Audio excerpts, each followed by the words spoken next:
لله نحمده ونستعينه ونستغفره ونؤمن به ونتوكل عليه ونعوذ بالله من شرور أنفسنا ومن سيئات أعمالنا من يهده الله فلا مضل له ومن يضلل فلا هادي له وأشهد أن لا إله إلا الله وأشهد أن محمدا عبده ورسوله أرسله بالحق بشيرا ونذيرا بين يدي الساعة من يطع الله ورسوله فقد رشد ومن يعصيهما فإنه لا يضر إلا نفسه ولن يضر الله شيئا أما بعد فإن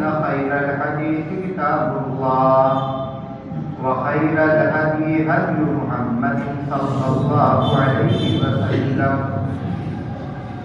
وشر الأمور محدثاتها وكل محدثة بدعة وكل بدعة ضلالة وكل ضلالة في النار. أعوذ بالله من الشيطان الرجيم. بسم الله الرحمن الرحيم.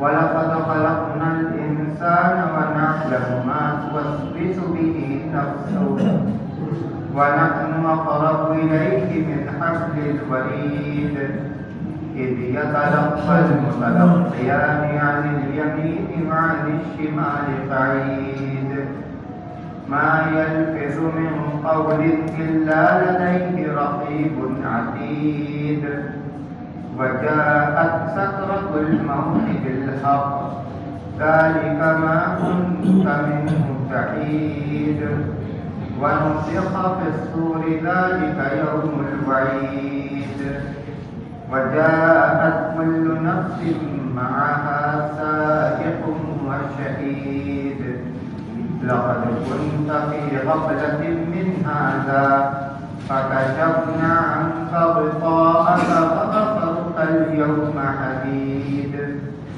وقال قرينه هذا ما لدي عتيد ألقيا في جهنم كل كفار عنيد مناع للخير معتد مريب الذي جعل مع الله إلها آخر فألقياه في العذاب الشديد قال قرينه ربنا ما أطغيته ولكن كان في ضلال بعيد قال لا تختصموا لدي وقد قدمت إليكم بالوعيد ما يبدل القول لدي وما أنا بظلام للعبيد.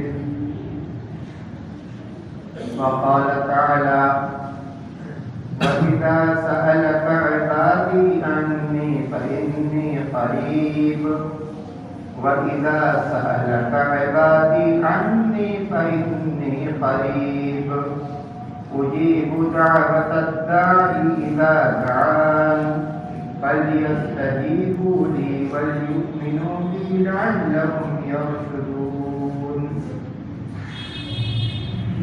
راجان اسلام محترم بزرگوں عزیز بھائیوں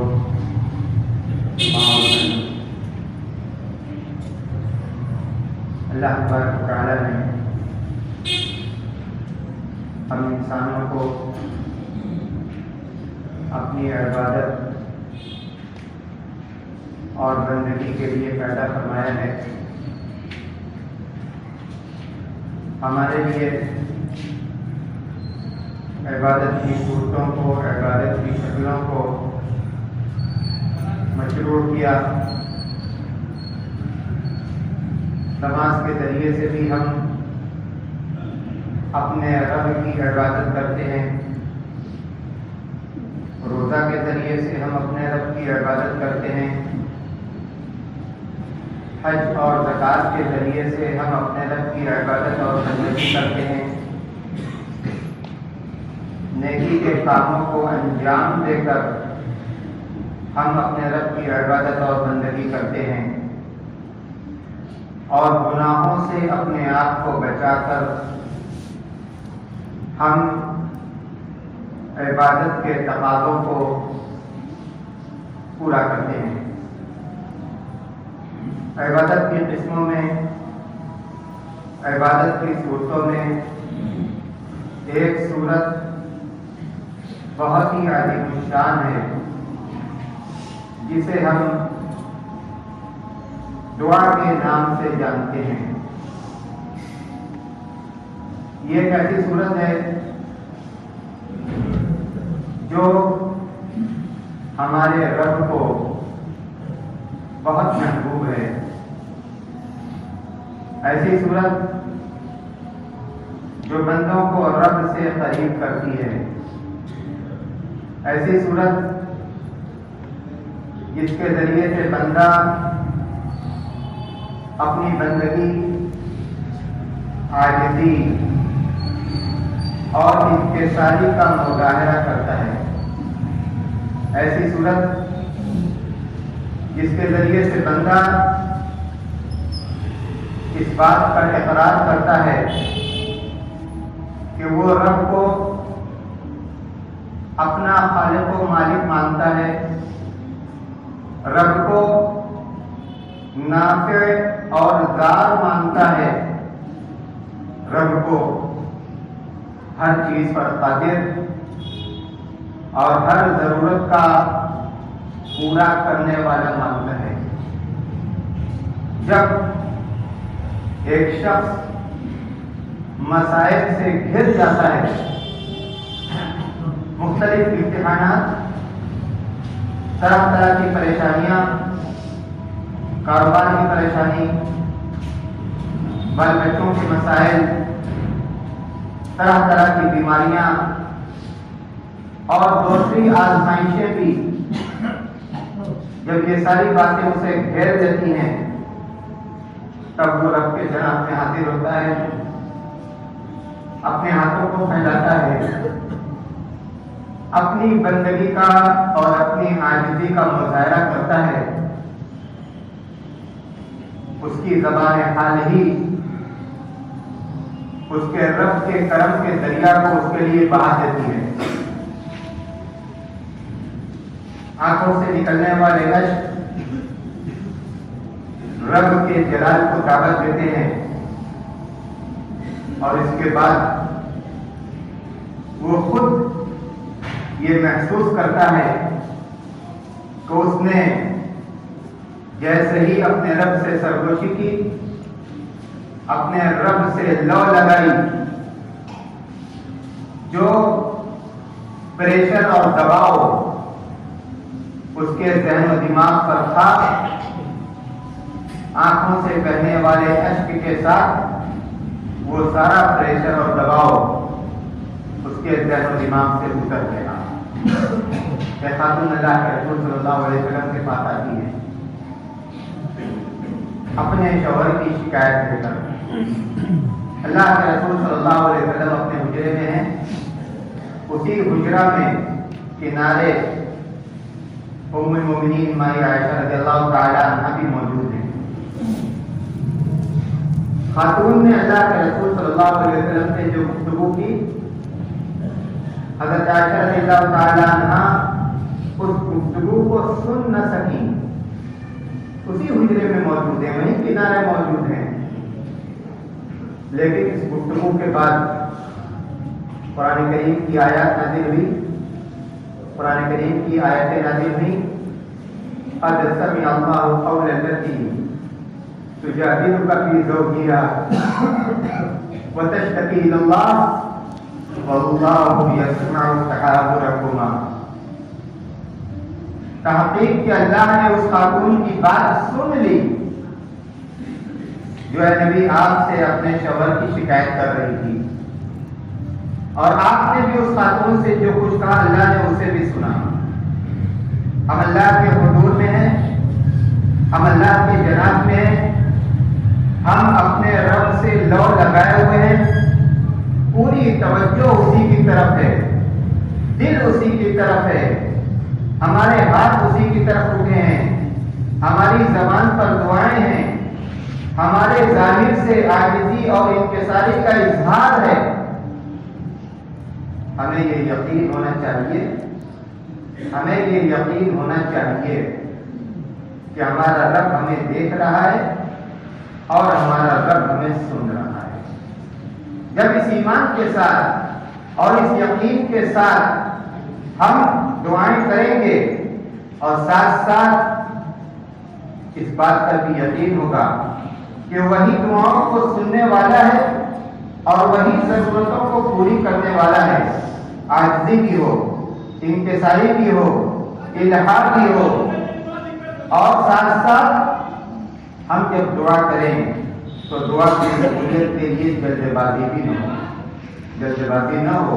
اللہ تبارک و تعالیٰ کبھی اپنے بندوں کی دعاؤں کو فوراً سنتا ہے، کبھی اللہ تبارک و تعالیٰ بندوں کی دعاؤں کو تو سنتا ہے لیکن اس مانگ کو پوری نہیں کرتا جو وہ مانگتا ہے۔ کبھی اس کے بدلے میں اس کو کوئی دوسری نعمت دے دیتا ہے، کبھی اس کے بدلے میں جو وہ مانگتا ہے اس سے بہتر اس کو دیتا ہے۔ اللہ تبارک و تعالیٰ اپنی حکمت و مشیت کو جانتا ہے کہ اسے اپنے بندوں کے ساتھ کیا کرنا ہے، اور وہ اپنے بندوں پر بڑا کرم کرنے والا ہے، اپنے بندوں پر بڑا کرم کرنے والا ہے۔ آج کی اس دنیا میں ہمارا ایمان یا ہمارا بھروسہ ظاہری اسباب پر ہو گیا، ہم یہ کریں گے تو ایسا ہو جائے گا، ہم وہ کریں گے تو ایسا ہو جائے گا۔ اگر عقیدہ کی روشنی میں دیکھا جائے تو یہ بات بہت ہی خطرناک ہے۔ ظاہری اسباب پر یقین کر لینا اور اللہ تبارک و تعالیٰ کو فراموش کر دینا، یہ بہت خطرناک بات ہے۔ اللہ نے اسباب بنائے ہیں، اللہ نے اسباب کو اختیار کرنے کا حکم دیا ہے، لیکن اسباب کو کارگر اور مفید بنانے والا کون ہے؟ دو شخص بیمار ہوتے ہیں، دونوں ایک ہی دوا کھاتے ہیں، ایک کو اس دوا سے آرام ملتا ہے، دوسرے کو اس دوا سے آرام نہیں ملتا۔ کیوں ایسا ہے؟ کیوں ایسا ہے؟ جب اللہ کا حکم ہوگا، جب اللہ کی اجازت ہوگی، جب اللہ کی مشیت ہوگی، تب وہ سبب ہمارے لیے کارگر بنے گا۔ وما تشاءون الا ان شاء اللہ، صرف تمہارے چاہنے سے نہیں ہوگا، جب اللہ کی مشیت ہوگی تب وہ سبب ہمارے لیے کارگر بنے گا۔ ما شاء اللہ کان وما لم یشاء لم یکن، جو اللہ چاہے گا وہ ہوگا، جو نہیں چاہے گا وہ نہیں ہوگا۔ اسی لیے ہمیں اس بات کا حکم دیا گیا کہ ہم اسباب کو اختیار کریں، جو جائز اسباب ہیں ان کو اختیار کریں، لیکن اعتماد اسباب پر نہ ہو۔ وَتَوَكَّلْ عَلَى الْحَيِّ الَّذِي لَا يَمُوتُ، اس حی پر، اس ذات پر ہمارا اعتماد ہو جو ہمیشہ رہے گا، جسے موت نہیں آئے گی۔ اور اسی طرح اللہ تبارک و تعالیٰ نے حکم دیا وَعَلَى اللَّهِ فَتَوَكَّلُوا إِن كُنتُم مُؤْمِنِينَ، اللہ پر ہی بھروسہ کرو، اللہ پر ہی اعتماد کرو اگر تم مومن ہو۔ ہو سکتا ہے کسی کے ذہن و دماغ میں یہ بات آئے کہ دنیا کی جو ضرورتیں ہیں، جو دنیا کی ضرورتیں ہیں، روزی ہے، علاج ہے، اولاد ہے، اور دوسری جو ضرورتیں ہیں، ہم ان ضرورتوں کو کس سے مانگیں؟ کیا ہم ان ضرورتوں کو بھی اپنے رب سے مانگیں؟ ہاں، دنیا کی جو ضرورتیں ہیں ان ضرورتوں کے لیے بھی ہمیں رب کے آگے ہی ہاتھ پھیلانا ہے۔ وَاسْأَلُوا اللَّهَ مِن فَضْلِهِ، اللہ کہتا ہے کہ اللہ سے اللہ کا فضل مانگو۔ روزی کس کا فضل ہے؟ بیماری سے شفا یابی کس کا فضل ہے؟ اولاد کس کا فضل ہے؟ راحت و سکون کس کا فضل ہے؟ وَاسْأَلُوا اللَّهَ مِن فَضْلِهِ، اللہ سے اللہ کا فضل مانگو۔ قرآن کریم کی دعاؤں کو دیکھیے، حضرت موسیٰ علیہ السلام لاشعوری طور پر ان کے ہاتھوں ایک قبطی کا قتل ہو گیا. ایک ناصح نے کہا کہ فرعون کا ملک چھوڑ دیجیے، آپ کے خلاف سازش ہو رہی ہے. فخرج منها خائفا يترقب قال رب نجني من القوم الظالمين. وہاں سے ڈرتے ہوئے نکلے اور زبان پر یہ دعا کہ اے رب تو مجھے ظالموں سے بچا. مدین پہنچے. چند شریف ذاتیاں تھیں، ان کے ساتھ ان کے جانور تھے. جانوروں کو پانی پلایا. فسقى لهما ثم تولى الى الظل فقال رب اني لما انزلت الي من خير فقير. سائے میں آئے اور یہ دعا کی کہ اے رب تو اس وقت مجھے اپنی جو بھی نعمت دے گا، جس فضل سے بھی نوازے گا، میں اس کا ضرورت مند ہوں. اجنبی تھے لوگ، شناسا نہیں تھے، بھوکے بھی تھے، کام کی بھی تلاش تھی، روزی کی بھی تلاش تھی، سرپرستی کی بھی تلاش تھی، ٹھکانے کی بھی تلاش تھی. اللہ سے کہا جو بھی فضل اس وقت مجھے دے گا میں اس کا محتاج ہوں. حضرت موسیٰ کی دعا سنیں گے، فوراً سنیں گے. دعا کے آداب میں سے یہ ہے کہ نیکی کا کام کیا جائے، اس کے ساتھ یا اس کے بعد دعا کی جائے. حضرت موسیٰ نے ایک بڑی نیکی کو انجام دیا، اس کے بعد یہ دعا کی. حضرت ابراہیم اور حضرت اسماعیل اللہ کے گھر کو تعمیر کر رہے ہیں، ساتھ ساتھ دعا کر رہے ہیں کہ ربنا تقبل منا انک انت السمیع العلیم. اللہ کے رسول صلی اللہ علیہ وسلم کے پاس ایک نابینا صحابی آئے، کہا کہ اللہ کے رسول دعا کر دیجئے میری بینائی لوٹ جائے. آپ نے کہا کہ چاہو تو میں دعا کروں اور چاہو تو صبر کرو، صبر کرنا تمہارے لیے بہتر ہے. صحابی نے کہا کہ اللہ کے رسول آپ دعا کیجئے. اللہ کے رسول نے کہا کہ 2 رکعت نماز پڑھو، 2 رکعت نفل نماز پڑھو اور اس کے بعد یہ دعا کرو. آپ نے صحابی کو دعا سکھلائی. اللہ کے رسول صلی اللہ علیہ وسلم نے جس طرح اس صحابی کو جو بتلایا تھا، جو صورت بتلائی تھی، اس صحابی نے اسی طرح سے 2 رکعت نماز پڑھی، دعا کی. اللہ کے حکم سے ان کی بینائی لوٹ گئی.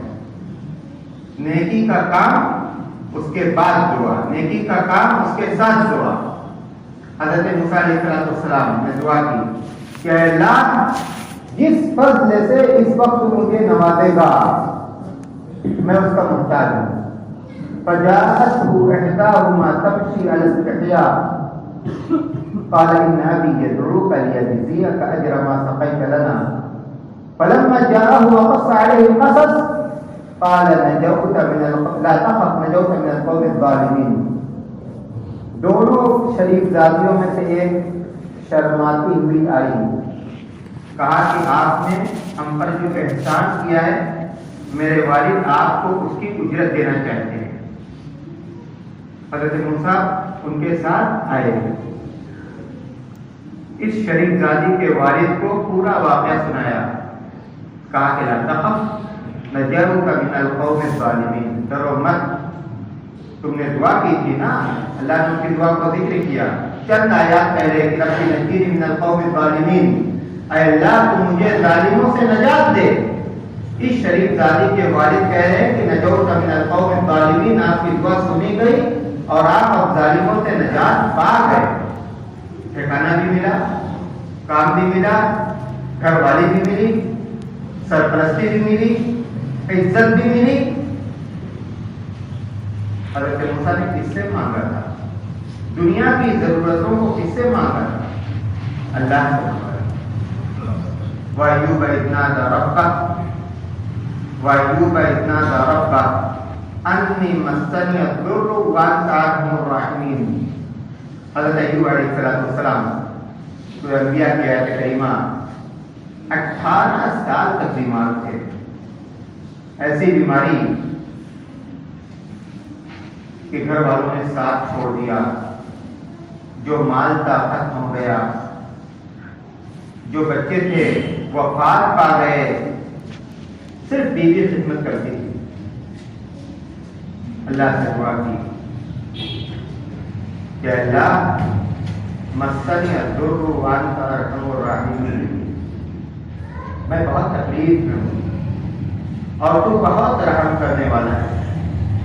فاستجبنا له، اللہ کہتا ہے کہ ایوب کی دعا کو ہم نے سنا. کس بات کی دعا کی تھی؟ بیماری سے نجات کی، بیماری سے نجات کی دعا کی. ارکض برجلک، دوسری آیت ارکض برجلک ھذا مغتسل بارد وشراب، طریقہ بتایا جہاں ہو اپنی ایڑی رگڑو، پانی نکلے گا، اسی پانی سے اپنے بدن کو دھو اور اسی پانی کو پیو. اللہ نے حضرت ایوب کو بالکل ٹھیک کر دیا، اولاد بھی دی، پھر مال بھی دیا اور پہلے سے زیادہ دیا، پہلے سے زیادہ دیا. حضرت ایوب نے کس سے دعا کی؟ وَظَنُّونَ إِذْ ذَهَبَ مُغَاضِبًا فَظَنَّ أَن لَّن نَّقْدِرَ عَلَيْهِ فنادى في الظلمات أن لا إله إلا أنت سبحانك إني كنت من الظالمين. چند آیات کے بعد اللہ نے مچھلی والے پیغمبر حضرت یونس کا ذکر کیا. نینوا سے ناراض ہو کر گئے، اللہ نے اجازت نہیں دی تھی، مچھلی کے پیٹ سے گئے، لیکن اپنے رب کے ساتھ حسن ظن رکھتے ہوئے، اپنے رب پر ایمان اور توکل رکھتے ہوئے کہ ٹھیک ہے کہ میں مچھلی کے پیٹ میں ہوں، 1 تاریکی نہیں، 2 تاریکی نہیں، 3 تاریکیوں کے بیچ میں ہوں، لیکن ہمارا رب ہے، وہی سننے والا ہے، وہی نجات دینے والا ہے. وَظَنُّونَ إِذْ ذَهَبَ مُغَاضِبًا فَظَنَّ أَن لَّن نَّقْدِرَ عَلَيْهِ فَنَادَىٰ فِي الظُّلُمَاتِ، تاریکیوں میں اللہ سے دعا کی، لا الہ الا انت سبحانک، اپنی غلطی کا اعتراف، اللہ کی پاکی کا بیان، توحید کا بیان، اس کی پاکی کا بیان. اور اس کے بعد یونس نے کہا انی کنت من الظالمین، غلطی میری ہی ہے رب. اپنی غلطی کا اعتراف کیا. اللہ تبارک و تعالیٰ نے ان تاریکیوں سے، مچھلی کے پیٹ سے، سمندر کی تاریکی سے ان کو بچایا، ان کو نجات دی. اور اسی سورہ میں آگے اللہ نے حضرت زکریا کا ذکر کیا. وزکریا اذ نادى ربه ربی لا تذرنی فردا وانت خیر الوارثین. حضرت زکریا نے کہا کہ رب مجھے اولاد والا بنا دے، اگرچہ میں بوڑھا ہو گیا، اگرچہ میری بیوی اب تک لاولد ہے، لیکن میری قدرت سے کوئی چیز بڑی نہیں ہوئی. لا تذرنی فردا، مجھے اکیلا مت چھوڑنا، تو بہترین اولاد دینے والا ہے. اللہ نے حضرت زکریا کی دعا کو بھی سنا. اور کیجیے، ایک نبی نے اولاد مانگی تو اللہ سے مانگی، ایک نبی نے مچھلی کے پیٹ سے نجات مانگی تو اللہ سے مانگی، ایک نبی نے دنیا کی دوسری ضرورتوں کو مانگا تو اللہ سے مانگا. جو مسائل ہیں، جو پریشانیاں ہیں، جو دقتیں ہیں، ہم اپنے رب پر اعتماد کریں، اسی سے لو لگائیں. اور اس کے ساتھ ساتھ ان انبیاء کے ذکر کے بعد اللہ نے فرمایا اولئک یسارعون فی الخیرات ویدعوننا رغبا ورہبا وکانوا لنا خاشعین. کہا کہ یہ وہ لوگ ہیں ابھی جن کا ذکر گزرا، جن کی دعاؤں کو اللہ نے سنا. یسارعون فی الخیرات، نیکی کے کاموں میں سبقت کرنے والے لوگ ہیں، نیکی کے کاموں میں سبقت کرنے والے. فَيَدْعُونَنَا خَوْفًا وَرَهْبًا، ہمیں پکارتے ہیں امید بھی رکھتے ہوئے کہ اللہ ہماری دعاؤں کو سنے گا، ورہبا اور ڈرتے ہوئے بھی، ہمارے عذاب سے، ہماری گرفت سے ڈرتے ہوئے، وَقَالُوا لَنَا خَاشِعِينَ اور وہ ہم سے ڈرنے والے لوگ ہیں۔ اللہ تبارک و تعالیٰ نے سورہ بقرہ میں جب فرمایا کہ وَإِذَا سَأَلَكَ عِبَادِي عَنِّي فَإِنِّي قَرِيبٌ، اے نبی جب آپ سے میرے بندے پوچھے میرے بارے میں تو آپ بتا دیں کہ میں ان سے قریب ہوں۔ اجیب دعوۃ الداعی اذا دعان، پکارنے والا جب پکارتا ہے تو میں اس کی دعا کو سنتا ہوں، میں اس کی دعا کو سنتا ہوں، میں اس کی دعا کو قبول کرتا ہوں۔ فَلْيَسْتَجِيبُوا لِي وَلْيُؤْمِنُوا بِي، اسے چاہیے کہ وہ میری فرما برداری کرے۔ دعا کی قبولیت کے لیے رب کی اطاعت کی جائے، رب کی فرما برداری کی جائے۔ رب نے جو کچھ کہا ہے اسے ہم سنیں، اسے ہم مانیں، اسے ہم کریں، تب رب ہماری سنے گا۔ فَلْيَسْتَجِيبُوا لِي، بندوں کو چاہیے کہ میری فرما برداری کریں، وَلْيُؤْمِنُوا بِي، مجھ پر ایمان رکھیں، اس بات پر ایمان کہ رب بھی سننے والا ہے۔ لَعَلَّهُمْ يَرْشُدُونَ، تاکہ وہ نیکی اور ہدایت کے راستے پر قائم رہیں۔ دعا کی قبولیت کے اوقات کو اختیار کیا جائے۔ سجدے میں کی گئی دعائیں رد نہیں ہوتی، اذان اور اقامت کے درمیان کی گئی دعائیں رد نہیں ہوتی۔ ایک شخص سفر میں ہوتا ہے، سفر میں کی گئی دعائیں رد نہیں ہوتی۔ والدین اپنی اولاد کے لیے جو دعائیں کرتے ہیں وہ دعائیں رد نہیں ہوتی۔ جمعہ کے دن عصر کے بعد سے لے کر سورج کے غروب ہونے تک کی گئی دعائیں رد نہیں ہوتی۔ فجر سے پہلے جس کو ہم سحری کا وقت کہتے ہیں اس وقت کی گئی دعائیں رد نہیں ہوتی۔ اس کے علاوہ اور بھی چند اوقات ہیں، اگر ہم چاہتے ہیں کہ اللہ تبارک و تعالیٰ ہماری دعاؤں کو سنے تو دعاؤں کی قبولیت کے جو اوقات ہیں ان کو اختیار کیا جائے، ان کو اختیار کیا جائے۔ نماز میں سلام پھیرنے سے پہلے کا جو وقت ہے اس وقت کی دعائیں بھی رد نہیں ہوتی۔ اسی طرح سے فجر کے بعد، فجر کی نماز کے بعد کا جو وقت ہے وہ بھی بہت بابرکت وقت ہے۔ روزی کے نازل ہونے اور روزی کے تقسیم ہونے کا وقت ہے۔ اس وقت بھی ہمیں چاہیے کہ ہم دعاؤں کا اہتمام کریں، مسجد میں ہم اہتمام کریں، اپنے گھر کے اندر ہم اہتمام کریں، لیکن دعاؤں کا اہتمام کیا جائے۔ صحیح مسلم کی ایک حدیث قدسی ہے، اس کو سنا کر میں خطبہ ختم کرتا ہوں۔ اللہ تبارک و تعالیٰ فرماتا ہے یا عبادی کلکم ضال الا من ہدیت فاستہدونی اہدکم، اے بندو تم سب کے سب گمراہ ہو سوائے اس کے جسے میں نے ہدایت کی، تو مجھ سے ہدایت طلب کرو میں تمہیں ہدایت دوں گا۔ یا عبادی کلکم جائع الا من اطعمت فاستطعمونی اطعمکم، تم سب کے سب فقر و فاقہ کے شکار ہو سوائے اس کے جسے میں کھلاؤں، جسے میں روزی دوں، مجھ سے روزی مانگو میں تمہیں روزی دوں گا۔ یا عبادی کلکم عار الا من کسوت، اے بندوں تم سب کے سب بے ستر ہو سوائے اس کے جسے میں لباس دوں، مجھ سے لباس مانگو میں تمہیں لباس دوں گا۔ دیکھیے اس حدیث کے اندر اللہ کہتا ہے رزق مجھ سے مانگو، لباس مجھ سے مانگو۔ تو دنیا کی جو ضرورتیں ہیں ان ضرورتوں کے لیے خاص طور سے دین کی ضرورتوں کو مقدم رکھا جائے، لیکن دنیا کی ضرورتوں کے لیے بھی ہم اپنے رب سے لو لگائیں اور ہم اپنے رب سے مانگیں۔ جو اسباب فراہم ہیں ان اسباب کو اختیار کریں، لیکن ساتھ ساتھ ایمان اور اعتماد اللہ کی ذات پر ہو کہ اللہ تبارک و تعالیٰ ہی ان اسباب کو ہمارے لیے کارگر اور مفید بنانے والا ہے۔ اللہ تبارک و تعالیٰ ہماری پریشانیوں کو دور کرے، ہمارے کاموں میں ہمارے لیے آسانی پیدا کرے۔ اللہ تبارک و تعالیٰ ہمارے کاروبار میں برکت عطا فرمائے۔ جو لوگ بے روزگار ہیں انہیں برسر روزگار کر دے، جو بیمار ہیں اللہ تبارک و تعالیٰ اپنے فضل و کرم سے انہیں صحت اور عافیت عطا کرے، جب تک زندہ رکھ بار الہ تو ہمیں ایمان کے ساتھ زندہ رکھ، جب موت آئے تو توحید کرائے۔